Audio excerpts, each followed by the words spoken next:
जैसा कि आप सभी को पता है कि हम टैली के ऊपर एक सीरीज़ लेकर आए हैं एंड ये वीडियो उसी सीरीज़ का पार्ट 5 है, जिसमें हम आपको टैली के सभी इम्पोर्टेंट टर्म्स को सिखाएंगे, जैसे कि प्रॉफिट एंड लॉस क्या होता है, goods and service, capital and assets.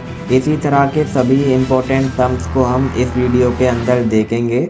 और इस सीरीज़ का हमने एक प्लेलिस्ट भी बना दिया है, जिस प्लेलिस्ट का लिंक आपको हमारे इस वीडियो के डिस्क्रिप्शन में मिल जाएगा और वहां से आप जो है हमारे नोट्स को भी डाउनलोड कर पाएंगे।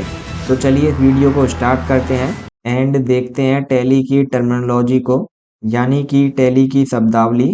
और मैं आपको दोबारा बताना चाहूँगा कि हमारा ये वाला वीडियो बहुत ही ज़्यादा इम्पोर्टेंट है। यदि आपने ये वाला वीडियो अच्छे से नहीं देखा देन आप कभी भी टैली को अच्छे से नहीं सीख पाओगे, बिकॉज ये इकलौता वीडियो टैली का 50% अपने अंदर कंटेन करता है। यानी कि यदि आप हमारे सारे वीडियोस को देखते हैं वहां से तो आप टैली को 50% सीखेंगे।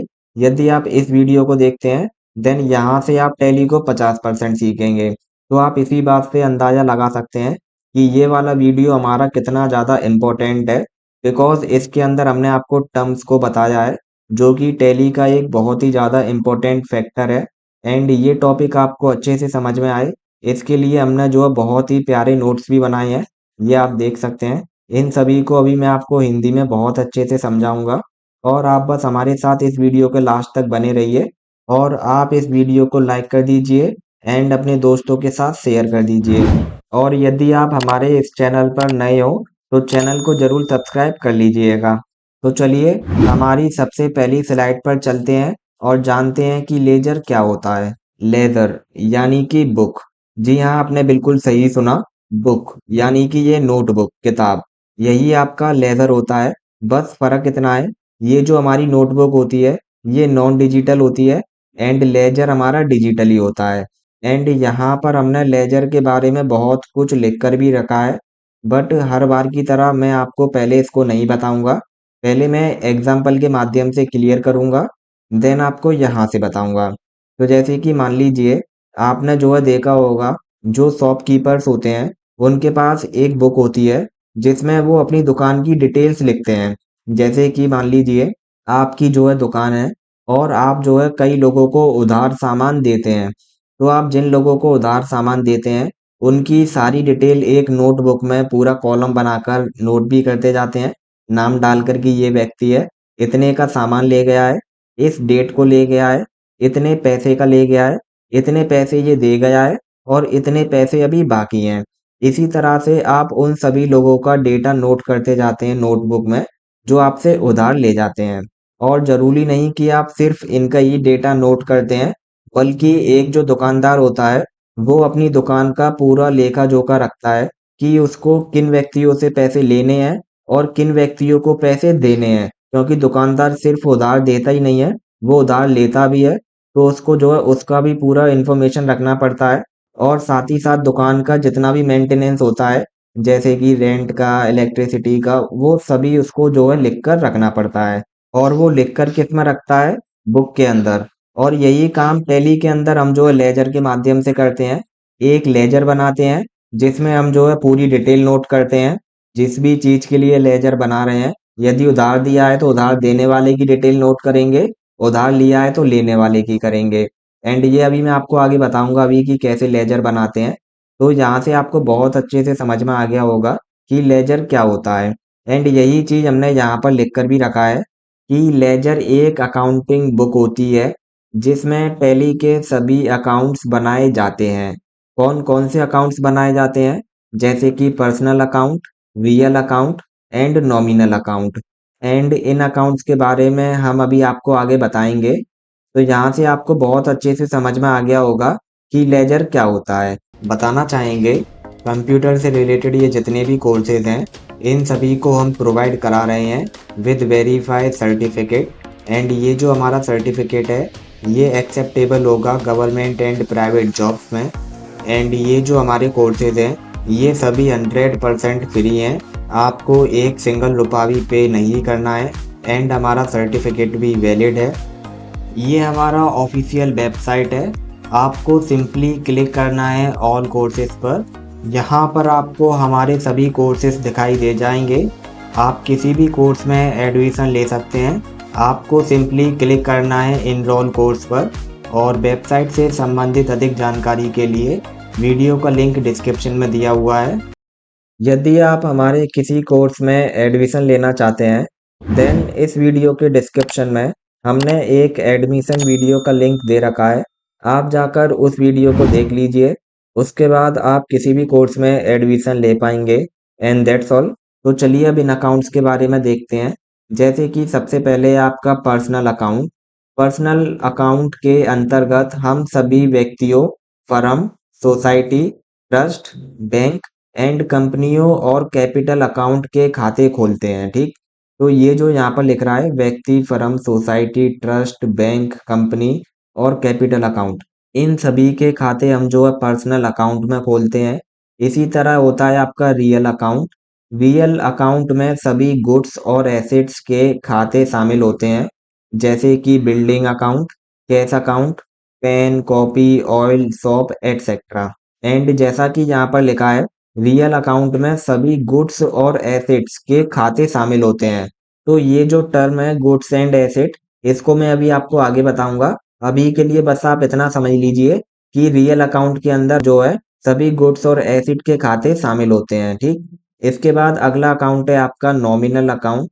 नॉमिनल अकाउंट के अंतर्गत जितने भी आय और खर्चे के खाते होते हैं, आय मीन्स इनकम, खर्चे मीन्स एक्सपेंसिव, तो जितने भी इनकम और एक्सपेंस के हमारे खाते होते हैं, वो सभी नॉमिनल अकाउंट के अंतर्गत खोले जाते हैं, जैसे कि salary account, light bill account, rent account, advertisement account etcetera. तो ये बहुत इजी है। आपको इन तीनों अकाउंट्स के बारे में भी समझ में आ गया होगा कि पर्सनल अकाउंट क्या होता है, रियल अकाउंट क्या होता है, एंड नॉमिनल अकाउंट क्या होता है। और अभी शायद ये आपको इतने अच्छे से क्लियर नहीं हुआ होगा, बट कोई बात नहीं है।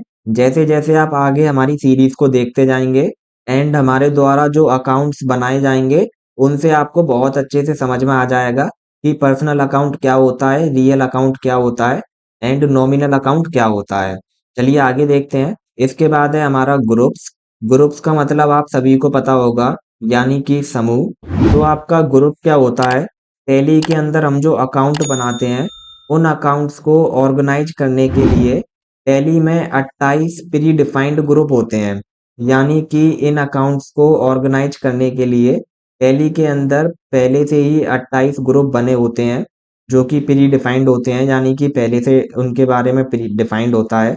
और वहीं मान लीजिए, ये जो हम अकाउंट बना रहे हैं, इसको ऑर्गेनाइज करते टाइम ये जो इसके ऑलरेडी 28 ग्रुप हैं, इनमें से किसी में भी इसका सही जो है मतलब मेल नहीं बैठ रहा है, देन हम जो है कस्टम ग्रुप भी क्रिएट कर सकते हैं, जो कि बिजनेस की ज़रूरत के हिसाब से बने होते हैं, ठीक।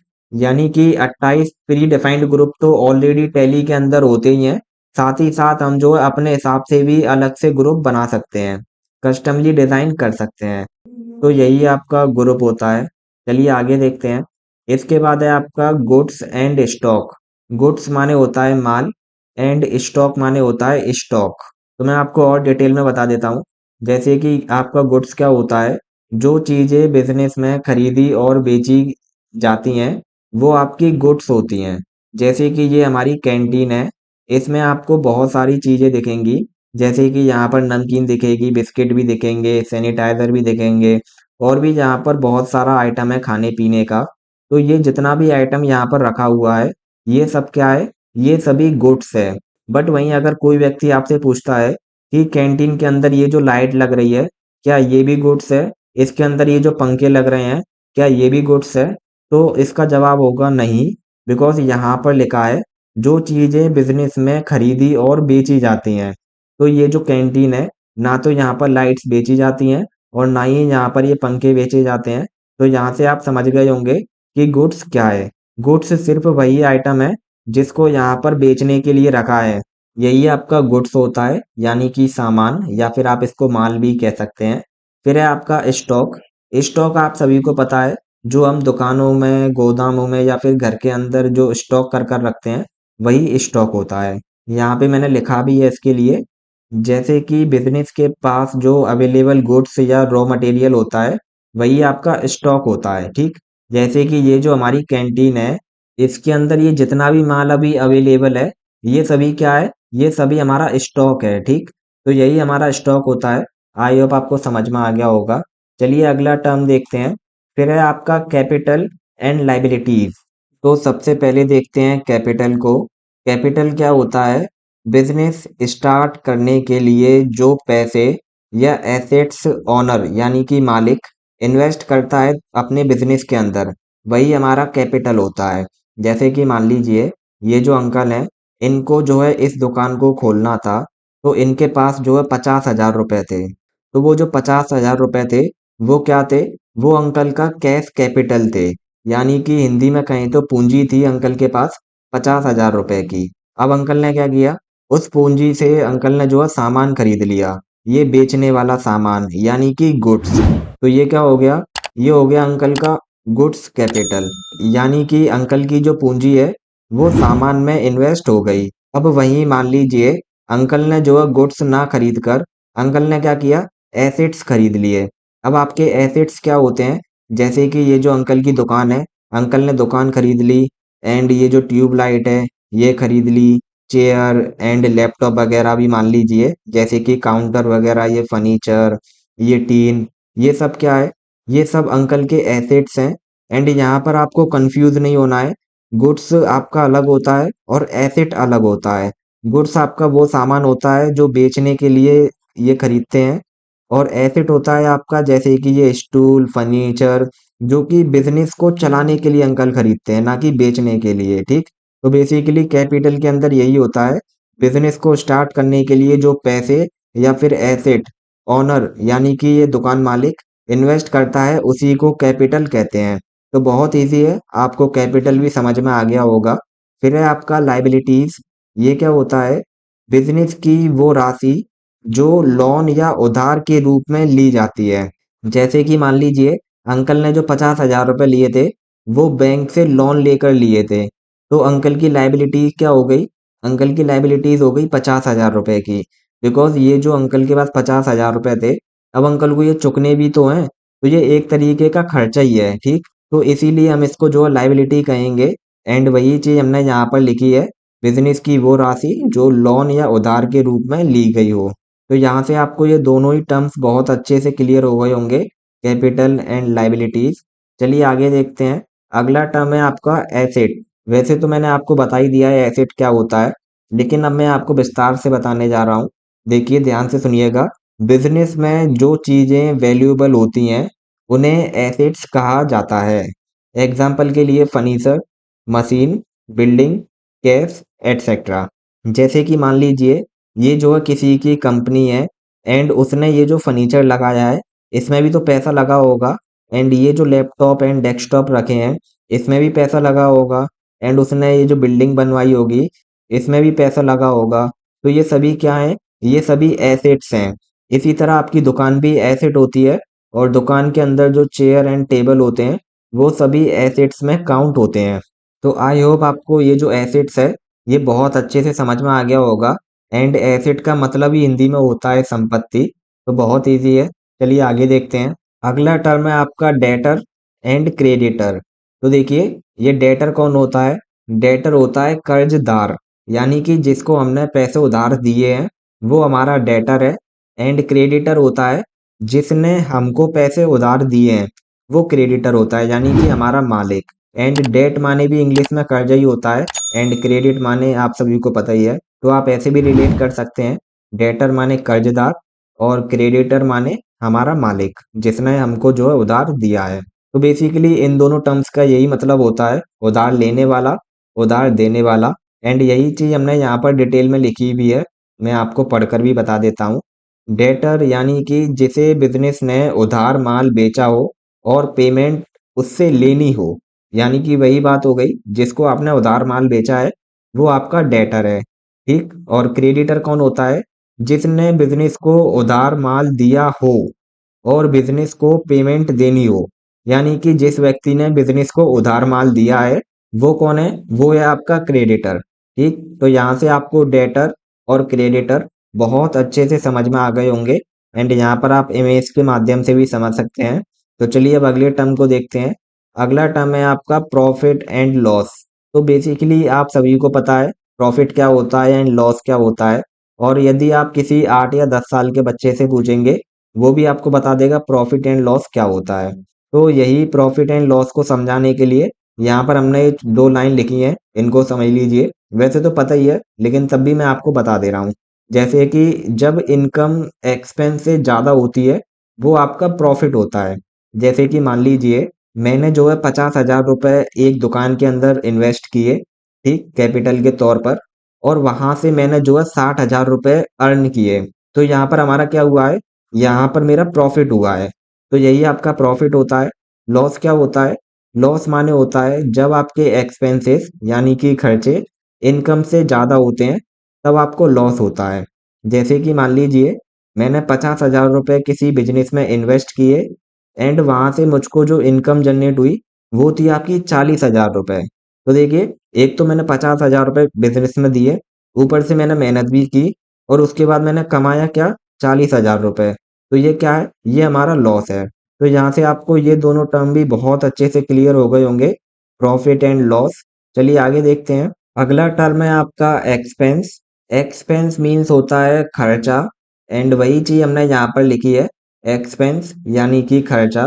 बिजनेस में जो भी खर्च होता है उन्हें एक्सपेंस कहा जाता है। जैसे कि गाड़ी का खर्चा, रूम का खर्चा, सैलरी यानी कि एम्प्लॉयज को सैलरी देना, कमीशन देना, इन्वेंट्री और एडवर्टाइजमेंट में भी पैसा खर्च होता है, तो वो भी आपका एक्सपेंस होता है। तो यही चीज हमने यहाँ पर लिखी है, जैसे कि इमेज में आप देख सकते हैं। जैसे कि रेंट में भी खर्चा होता है यानी कि एक्सपेंस, सैलरी में भी, यूटिलिटी में भी। तो बहुत इजी आपको समझ में आ गया होगा एक्सपेंस क्या होता है। बेसिकली ये जो खर्चा ही होता है, ठीक। इसके बाद हमारा अगला टर्म है ड्राइंग। अब ड्राइंग क्या होता है, इसको जरा ध्यान से समझिएगा। बिजनेस का मालिक अपने व्यक्तिगत खर्च के लिए जो पैसा व्यापार से लेता है या खर्च करता है, वह ड्राइंग कहलाता है, ठीक। जैसे कि मान लीजिए मेरा कोई बिजनेस है, अच्छा खासा चल रहा है। जैसे कि मान लीजिए मैं 1 लाख रुपए उस बिजनेस में इन्वेस्ट करता हूँ महीने पे, और 1,20,000 रुपए मैं कमा लेता हूँ, ठीक। तो ये मेरा बिजनेस बहुत बढ़िया चल रहा है सालों से। अब मैंने क्या किया, 1 लाख रुपए इन्वेस्ट कर दिया। उसके बाद कुछ दिनों बाद मैंने जो उसमें से 90,000 रुपए निकाल लिया अपने व्यक्तिगत यूज के लिए, यानी कि अपने पर्सनल यूज के लिए। और उससे मैं जो है कोई अपने लिए व्हीकल ले आया या कहीं XYZ मैंने उनको खर्च कर दिया, ठीक। तो यहाँ पर मेरे बिजनेस से मैंने क्या किया है, जो पैसा निकाला है अपने व्यक्तिगत यूज के लिए, उसी पैसे को यहाँ पर ड्राइंग कहा जाता है टैली के अंदर। एंड यही चीज हमने यहाँ पर भी लिखी है, आप देख सकते हैं इमेज के अंदर, honours withdrawal for personal use is called drawing. तो यहाँ से आपको ये जो ड्राइंग का टर्म है, ये भी बहुत अच्छे से समझ में आ गया होगा। चलिए आगे देखते हैं। अगला टर्म है आपका इनकम। तो बेसिकली आप सभी को पता है इनकम क्या होता है, लेकिन तब भी मैं यहाँ पर बता दे रहा हूँ। इनकम यानी कि आय। बिजनेस में जो भी कमाई हुई है, उसमें से जो भी खर्च हुआ है, उसको निकालने के बाद इनकम होती है, यानी कि आय बचती है। जैसे कि मान लीजिए मेरा कोई बिजनेस है, उसमें से मैंने जो है 10 लाख रुपए कमाए एक महीने में, ठीक है। अब 10 लाख रुपए में से मैंने जो है 8 लाख रुपए मेरे खर्च हो गए, बिकॉज मैंने जो है बिल्डिंग का रेंट दिया 1 लाख का, 2 लाख की मैंने जो है एम्प्लॉयज को सैलरी दी, इसी तरह मैंने कुछ पैसे से जो इलेक्ट्रिसिटी बिल है उसको पे किया, और भी कंपनी के जो खर्चे थे वो सभी, मतलब मैंने 8 लाख रुपए में उनको जो है चुकता कर दिया। अब अर्निंग कितनी हुई थी, 10 लाख रुपए। अब उसमें से खर्च कितने हो गए, 8 लाख रुपए। तो यहाँ पर इनकम कितने की हुई है, इनकम हुई है 2 लाख रुपए की। तो यही आपका इनकम का टर्म होता है। आई होप ये भी आपको बहुत अच्छे से समझ में आ गया होगा। चलिए आगे देखते हैं। अगला टर्म है आपका परचेज। बेसिकली परचेज माने होता है खरीदना, किसी भी चीज को खरीदना। और यही चीज हमने यहाँ पर लिखा है, परचेज यानी कि खरीद और क्रय। और अच्छे से बता देता हूँ, जैसे कि कोई भी वस्तु या सेवा को लेने के लिए किसी दूसरे को पैसे या कोई अन्य वस्तु दी जाती है, तो उसे खरीद कहते हैं, यानी कि परचेज कहते हैं। जैसे कि मान लीजिए आपको जो है कुछ खरीदना है, तब आप क्या करेंगे, उस व्यक्ति को या तो पैसे देंगे या पैसे के बदले में कुछ और देंगे, तभी तो वो आपको जो है उस चीज़ को देगा जिसको आप खरीदना चाहते हैं। तो यही होता है आपका परचेज़। वैसे आप सभी को पता है परचेज़ क्या होता है? एक छोटा-सा एग्ज़ाम्पल ले लेता हूँ। जैसे कि मान लीजिए आपको जो है जेम्स परचेज़ करना है ₹5 का, तब आप क्या करेंगे? ₹5 जो है शॉपकीपर को देंगे। तो आपने क्या दिया? आपने जो है सेवा लेने के लिए दूसरे को पैसे दिए ₹5 और उसने आपको क्या दिया? उसने आपको जेम्स दी। तो यही हमारा परचेज़ कहलाता है। बहुत ईज़ी है, ये भी आपको समझ में आ गया होगा। चलिए आगे देखते हैं। अगला टर्म है हमारा सेल। तो जिस तरह आपका परचेज़ होता है, उसी तरह सेल्स भी होता है। एंड मैं आपको और अच्छे से बता देता हूँ कि सेल्स क्या होता है। सेल्स यानी कि बिक्री या फिर विक्रय। किसी भी वस्तु या फिर सेवा को पैसों के बदले या फिर किसी अन्य वस्तु के बदले किसी दूसरे को दिया जाता है, तो उसे बिक्री यानी कि सेल कहा जाता है, ठीक? जैसे कि मान लीजिए आप जो है ग्रोसरी की दुकान चलाते हैं और आपने जो है कुछ सामान बेचा है, कुछ भी, और उसने आपको पैसे दिए। तो आपने जो सामान बेचा है, इसको आप जो है सेल कहेंगे कि आपने जो है उस सामान की सेल कर दी। तो यही आपका सेल्स होता है। आई होप ये भी आपको बहुत अच्छे से समझ में आ गया होगा। वैसे तो आपको पता ही होगा कि सेल्स क्या होता है। And that's all. यही हमारा आज का वीडियो था। यदि आपको पसंद आया हो तो प्लीज़ इसको लाइक ज़रूर कर दीजिएगा और यदि आप चैनल पर नए हो तो चैनल को सब्सक्राइब भी कर दीजिएगा और इस वीडियो को अपने दोस्तों के साथ भी शेयर कर दीजिएगा जिससे कि उनका भी भला हो सके। हमारे साथ यहाँ तक बने रहने के लिए आपका बहुत बहुत धन्यवाद। Thanks for watching.